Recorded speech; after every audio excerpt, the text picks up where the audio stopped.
All right. Hi, everyone. Thank you for joining today's webinar. Um, my name is Khairi. I am part of the application engineering team here at SimScale. And today I'll be talking a little bit about electromagnetic simulations. I would like to focus in general on kind of what sort of capabilities SimScale offer when it comes to electromagnetics in particular, and I would like to highlight essentially the benefit of making use of the cloud to kind of ease up some of the computational resources, especially when we do heavy transient simulations, like for example, what I'm going to be presenting today. And that would be regarding magnetic pulse welding. Now, to kick off this webinar, let me just start with a few basic information. Within the GoToWebinar platform, there is a place where you can log in your questions. You will remain muted throughout the webinar. However, of course, you can log in your questions at any particular point within the webinar. Towards the end, if hopefully we have enough time, I can address those questions live in the webinar. If not, then I will take those questions and I will reach out to each individual question essentially separately via email to help answer those. Sounds good. Alrighty. So the agenda for today, I'll start with a quick round of introduction regarding SimScale. Essentially, there might be some people within the webinar today that are not very familiar with what we do here at SimScale, but maybe the magnetic pulse welding topic got their attention. I mean, it's quite an interesting application. I'll talk about it also a little bit later in detail. I'll introduce that essentially here, the case study, and then of course, the part that I personally do enjoy the most, kind of giving a live demonstration of how everything looks. And finally, I'll summarize some of the results that I've investigated, and we end with a Q&A. Sounds good. All right. So a bit about SimScale. So SimScale was found in general to really satisfy a particular mission. Essentially, the mission behind SimScale is that we are working hard on empowering engineering teams everywhere, and we want companies to remove the limitations of the past, such as hardware, computational capacity, data management, etc., and provide a solution that is suitable for all type of users, both the experts in the company, but also the beginners. So you might have, I mean, at least how we work today is in each company you have the simulation experts who are experts on how to use the software, how to do the simulations, and all of the knowledge is concentrated there. And there's a ticket system, and you kind of send stuff. It's difficult to iterate fast. It's very common that they get overloaded, and that kind of sometimes delays responses to RFPs, RFQs from other customers, and so on and so on. I think you all know about these sort of challenges, and really what we're trying to do is here trying to make this path to access simulations a little bit easier, a little bit more fun as well, right? And the idea is, in the end goal of all of this is really we want to allow organizations to innovate faster by exploring thousands of engineering decisions in seconds. And I know that is a very bold statement, but um, trust me, this is already becoming realistic with the implementation of AI on both the physics side of things for predictions and agentic workflows. My colleagues here at SimScale, we've done quite a lot of webinars out there regarding this topic, as we've been really researching quite a lot, and we are one of the leaders currently in the market on this. So if you're interested in this, please feel free to get in touch with us or kind of take a look at some of those webinars, and if they drive your interest, we would be happy to discuss things a little bit more in detail.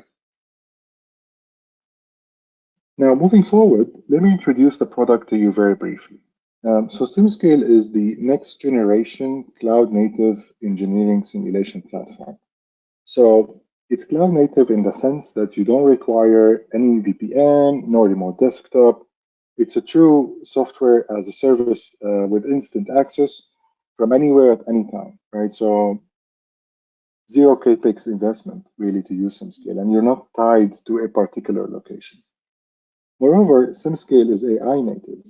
Now, as mentioned earlier, SimScale is currently one of the leaders in the market when it comes to those topics. So whether it's physics AI or even kind of developing your own engineering AI assistant. And it's like ChatGPT, but for particular simulation, and it's also embedded within the simulation world. And you can ask it all sorts of questions like, let's say you have an electric motor and you want to ask it how do you calculate the torque. Of course, you can ask a bit more difficult questions too, and it will guide you into how to complete this setup process. What are the steps are? We're working on it even kind of already. It can automate some of the steps in the simulation setup. You can set up this simulation in electromagnetics with these particular conditions, and you'd see it just doing these things live for you in the workbench. It's pretty exciting, I think, overall, how where this is all heading. Um, Moving forward, SimScale is also kind of it's a one platform with lots of different physics that we cover. So that is both on the flow, electromagnetics, thermal, structural, and the coupling in between those applications. Right. So whether you are planning to use simulations early in the design stages or kind of final high fidelity for system level simulations, then you can really purpose this in both directions because you have lots of computational power available on demand.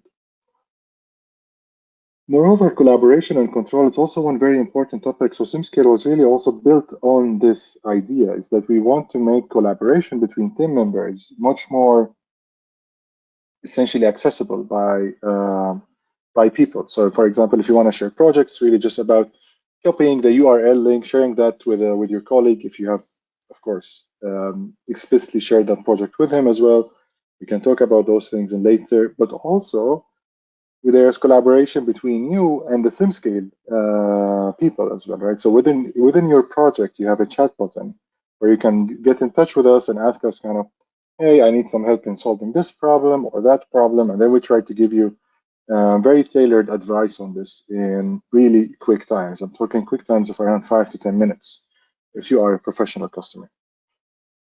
Finally, SimScale can also be deployed at any scale. Now, because it's cloud native, you really have no limits on simulation size, more or less. Of course, everything has a limit, but if you push it kind of, we're talking now in the order of above, let's say 50, 70, 80 million cells in CFD and so on. Or, for example, number of parallel simulations is something that's also limit free. You could be running 15, 20, 100, 200 programmatic simulations to start large DOE experiments etc., or generating data for AI model training, and so on. And the cool thing about it is you really don't have to get in touch with SimScale people to ask them to enable something for you. You really just have access to everything that's available, up to 192 cores for simulations, etc. Cool. So that was a quick introduction into what we do here in SimScale and what our product is. Now, since this webinar is focused on electromagnetics, let's make a transition. And I would like to start by giving a brief overview into our electromagnetics world of SimScale. So currently our capabilities are matured around the field of low frequency electromagnetics. So here SimScale currently supports 4 different analysis types. These are magnetostatics and electrostatics. So kind of to study the time invariant effects of the field on the system, such as high voltage breakdowns, magnetic shielding, saturation, torques, and forces, those sort of things. On top of that, you can also access to an electromagnetic induction solver, so kind of solving the Faraday's law equation here too. And this can be done either in the frequency domain or the time domain. So we support both of these. This is a type of applications, for example, here in the magnetic pulse welding, I use the time domain scenario since we're simulating a pulse, as we see later, and so on. Now, these capabilities, the user can essentially extract lots of information from circuit parameters such as inductance, impedance matrices, resistance matrices, flux linkages, but also, of course, field distributions, magnetic flux density, field intensity, current density, eddy currents, thermal coupling, ohmic losses, etc., right? And these capabilities that I've just talked about essentially can, of course, be applied on lots and lots of industries. among which I listed some above, such as, like, for example, transformers, actuators, induction-based applications, such as heating, wireless power transfer, electric machines, and so on. Of course, this can be extended to much further, and you guys are the experts on the applications that you work on. So if you find any benefit, essentially, of trying to run some of these design questions that you have on your electromagnetics or even CFD or finite element analysis areas, please give it a spin, and we're happy to discuss that later. I'll also let you know kind of how you can already sign up later to and create a SimScale account for free testing towards the end of the webinar. All right. So the focus for today, however, will be on this very interesting topic, which well, at least turned out to be, as I was also not very familiar with magnetic pulse welding until I started researching more about it. So I'll try to summarize the main point of the application of today. So magnetic pulse welding, put really plainly, is a solid state welding process that joins metals without melting them. So it's very kind of different to the traditional way where we kind of weld materials by melting them into one another.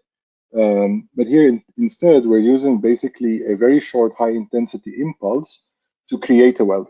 Now, to understand how that happens, let's take a look at the image on the top right of the screen. So this coil induces a strong magnetic field on the flyer, which consequently generates eddy currents on the material with their own field.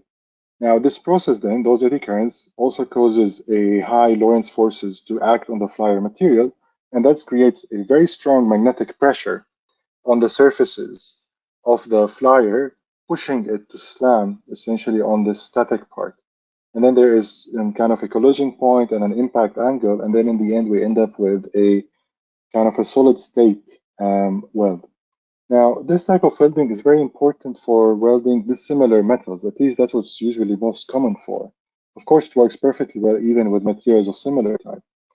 In the end, it's a very fast and clean process that doesn't require any filter or shielding gas. It has also quite a lot of application areas. So, for example, in automotive, it's used quite a bit, aerospace, electronics, and HVAC. Right? So now that we laid the foundation, let's take a look at our simulation model. Here, essentially, we can take a look here at the model below. Here we have a steel coil made, essentially, and a copper field shaper to help concentrate the field onto the flyer object. We have here our flyer material and the target tube. So both of these are made of aluminum, but also in my simulations, I investigated one of them being also made of copper, kind of trying to study the conductivity influence on this. Now, in this particular model, what we are doing here to understand how we're generating this pulse, we can take a look at the circuit model here. So we're supplying 8 kilovolts of input voltage to our source, okay? And like this, we're charging our capacitor bank. We close the switch, and then we get a surcharge of essentially electrons flowing in the circuit, and that is resulting in this input current signal that we see here on the top. It's quite high in amplitude. We're talking here about almost 600 kiloamps that we're pushing through this this particular system, right? So this pulse is in total 120 microseconds, and from this simulation, there are lots of outputs that we can extract, focus on, etc. In the next slide, I try to summarize some of those common design questions in magnetic pulse welding. So I split these into two areas. So there is the electromagnetic design questions, and these could focus on areas such as how does the coil geometry and the field shaper design affect the flux concentration and then the induced current path?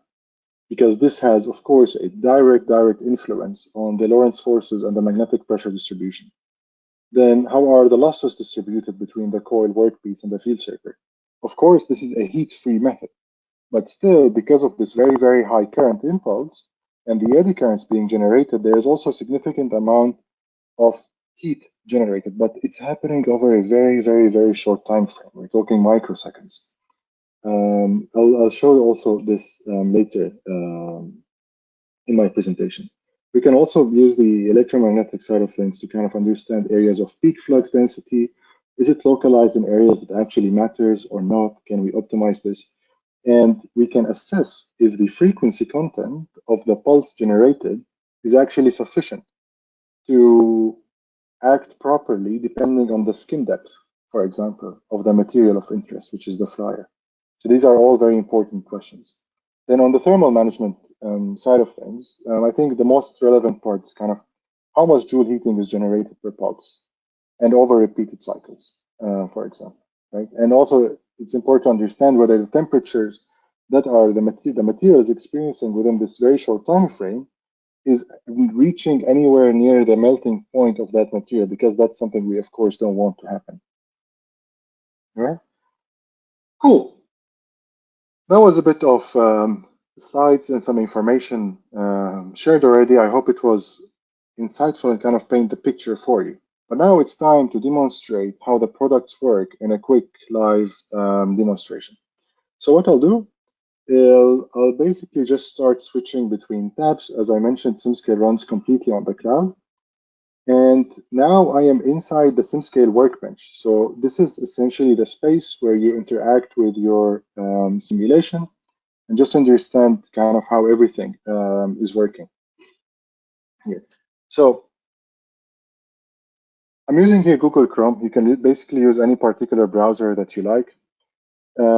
And you can access it from anywhere. Once we are within the SimScale environment, you can essentially go ahead and start working on your simulation. We are currently inside the workbench. Here, you can start by importing your geometries. That's essentially the first step. And SimScale works with almost all native CAD formats out there, so SolidWorks, Inventor, NX, Solid Edge, etc. You name it. Of course, the generic formats too. After you import your geometry, you can go ahead and create your simulation. As mentioned earlier, SimScale is a multiple physics platform. Today we're talking about electromagnetics, but of course there are lots of other applications that SimScale supports that could be relevant as well to your needs. And that's, for example, on the incompressible, on the flow CFD side of things, and structural, from heat transfer, dynamic frequency analysis, or conjugate heat transfer and CFD applications, and so on. Sounds good. Now, the SimScale platform itself is complete in the sense that you have the place where you do your simulation setup and the simulation pre-processing, the meshing, and so on. But of course, also you have the post-processor environment. That's exactly what we are visualizing here at the moment. Now, in particular, what we're looking at is the flux density variation over the impulse period. So for example, we clearly see here areas of high flux density concentration near the air gap between the field shaper and our flyer material, right? We can of course also investigate a few other things. So kind of what is the overall field variation on the actual objects, or for example, how does the current density also changes with time? Something I usually like to do is to also check how does the flux density varies with distance. So for example, let me plot this directly here. So this is kind of, it helps a lot in understanding what is the overall efficiency of the shielding, kind of how much flux density is actually reaching. Is this tube shielding the material quite a bit, or what is essentially really happening? So we clearly see, for example, here is a drop down of the flux density with distance due essentially to the shielding effect of this particular material here. Now, among other things that you can also investigate over here, I like to check, for example, what are the forces generated on the material, how they do vary in time in each particular direction. We can compute the magnitude, of course, also infer what type of angle will be generated from this type of contact. And I like to also investigate what is the flux density acting on the tube and the flyer surfaces, for example, right? So here we see this shielding effect that I was just talking about. So on the flyer outer surface, that's where most of the eddy currents are concentrated. We have a flux density of around 20 teslas, and then due to the shielding effect, of this due to the eddy currents. The flux density that reaches the inner tube is, of course, reduced. And this is important to kind of understand if the conductivity plays a big role. And that's something I'll mention here in detail as well later when I summarize the results. Now, we've talked about a little bit the simulation setup and so on, simulation results. Let's take a look at how we can start setting up a particular simulation. And for this, I'll take a step back, perhaps quite a big of a step back, because I'll go back here to the dashboard. Now, in the dashboard, after you log into your SimScale account via username and a password, here you have the space where you kind of interact with all of your simulation data. It's a data management system that SimScale provides out of the box where you can manage all of your simulation data in the organization, either in your own personal space or within a shared space within your team. For example, to do collaboration among multiple different teams, multidisciplinary applications, and so on. Within this dashboard space, you can, of course, always invite users as well to your organization and so on. Usually, a single professional SimScale license provides you with unlimited viewing licenses for your team and the organization. Now, from here, I can go ahead to create my SimScale project. Let's call this Magnetic Pulse Welding example and create it. So here now you have two options. Either you really go through the simulation setup step by step from scratch, or you can use pre-made templates. And the idea behind the templates is, for example, let's say the simulation experts in the company creates a template for a particular application that then other designers can come and leverage. So for example, here I leverage the transient magnetics conductivity study on this application. And I'll import a proved model, proved simulation setup that the simulation experts trust. And now I can just go ahead and kind of start running my design variations on this. So for example, let's say I want to run the base design here, set up by the expert, but then let's say I want to play around a little bit with the material parameters. So I want to change, let's say, the conductivity, maybe increase the conductivity of this material, higher grade copper on the tube, and kind of run the simulation again. And remember, we're talking here about transient electromagnetic simulation. So these are inherently computationally demanding. But it's less of a problem when you are running these on the cloud and you don't really have to worry about how many simulations you're running in parallel. These could be 10. And then if one simulation finishes in 1 hour, all of these simulations are going to finish in 1 hour. Now, on the simulation setup side of things, as mentioned earlier, here we provide support for these 4 different analysis types, so electrostatics up to time transients. And then the simulation setup for all of these is quite similar, with minor changes depending on the analysis type itself. But for example, for materials, we have quite an extensive material library here in our electromagnetics. This includes multiple different steel grades with their own BH curves and material properties. We have lots of different also permanent magnets grades as well that you can leverage out of the box. And we have plans also on extending this even further to make it like very, very complete, that you can find almost everything that you require when it comes to electromagnetics simulations. Then the main information here is kind of specifying the coil path. So I have here my entry port and my exit port so that the current makes one full cycle around my coil, and I'm specifying essentially this pulse over here that peaks around 618 kiloamps over 120 microseconds or 140 microseconds. All right. I would like to just maybe conclude the live demonstration with one final comment, which is you can rely on our support at any time during your use of SimScale, right? So you can write us any message, hi, I need help in X and Y. And X and Y can be anything, kind of to help you in making sure that you're getting exactly what you need. You can also leverage this to kind of ask for our help in creating templates for particular applications that you have repeated use in, just to make your life easier also on the long run, and so on. And this is something included for free within your professional license, and you can get a response in between 5 to 10 minutes usually.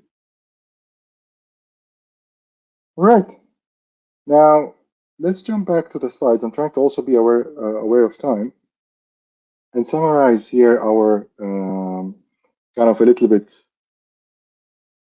the remarks essentially we've arrived to after this case study. So the main results of interest, I've categorized them here into 5 categories where one can learn in detail about, for example, the field currents, so the variation of the B field and the H field over time, extract the circuit component parameters, shielding design, so kind of the effects of geometry and materials, how does the air gap affects the overall field concentration, the magnetic pressure, and so on and so on. And of course, because we're leveraging a cloud solution here, we can easily explore a large design space by running lots of parallel simulations. I've mentioned a few things about this conductivity study, so let's kind of just dive a little bit deeper into this very quickly.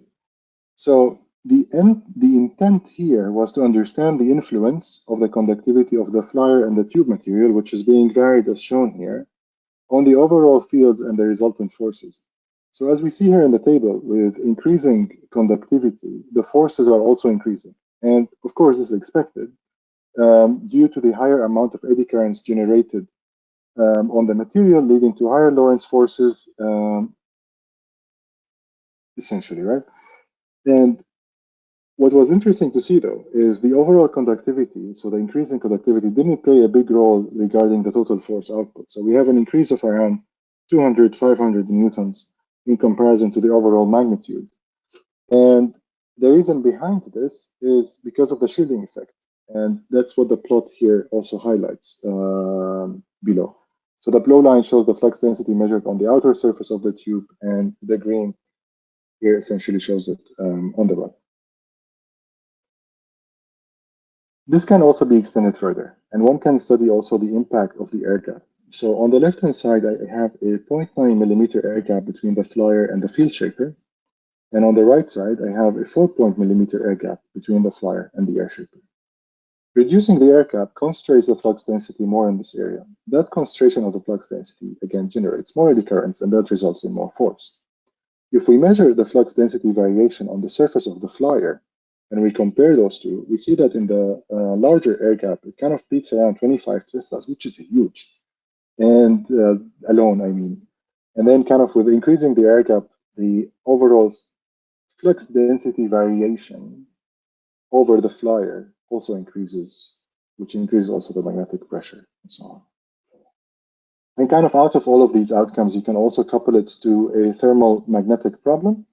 And in this thermal magnetic problem, you can essentially understand the evolution of temperature over the body. So for example, we see here temperatures reaching around 350 Celsius degrees on the flyer and the inner rod material over very, very, very short period of time. So here, this is over 2e to the minus 5 seconds. And you can incorporate here temperature-dependent material properties as well.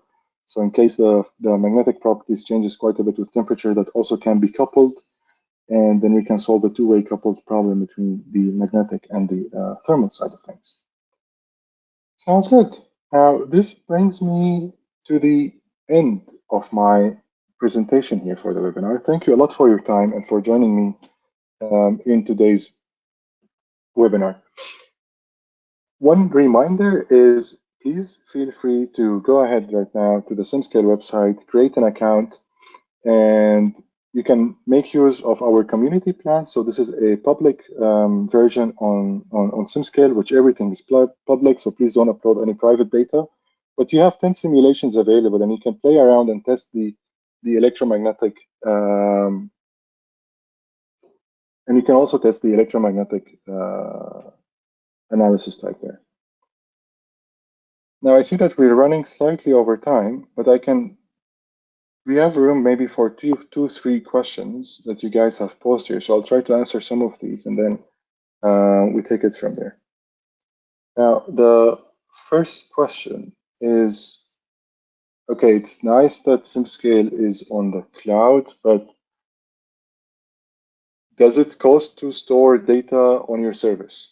It's a good question. I do get this often quite a bit, but the answer to that is no. So we use Amazon Web Services behind the scenes. And we really have lots of computational power available behind. And for storage, even if you have 10,000 simulations, 10,000 projects and meshes, it doesn't really matter. You can store your data privately and for free on our platform. Another question I have here, it's a bit more technical. Is it solving only for electric or even for the structure? So basically what I've shown you here right now is solving only for the electromagnetic problem. Direct structural coupling between the electromagnetic and the structural was not demonstrated, as essentially that particular capability is not yet available on SimScale. We do have plans to integrate this, hopefully in the early of 2026. So what you could do though instead is you can leverage the results from the electromagnetics problem, download the, let's say, the force density distribution or the magnetic pressure distribution at each location XYZ on your flyer, and then use that information to set up an impact simulation to kind of study the impact process. For the impact study, SimScale is also working currently on an explicit dynamic analysis that should help with these very fast-paced crash analysis. We do have a dynamic analysis that's based on an implicit form, so you can use that for kind of low-speed inertial analysis and so on. Sounds good. Alrighty. Again, thank you all for joining. Because we're running a little bit out of time, I will make sure to answer the remaining questions later via email. Thank you for posing these questions. I hope this webinar was insightful and kind of excited some interest in you. Please feel free to get in touch with us. We'll be happy to talk more, discuss your application in detail, and we can build on that together. Thank you very much for your time. Take care.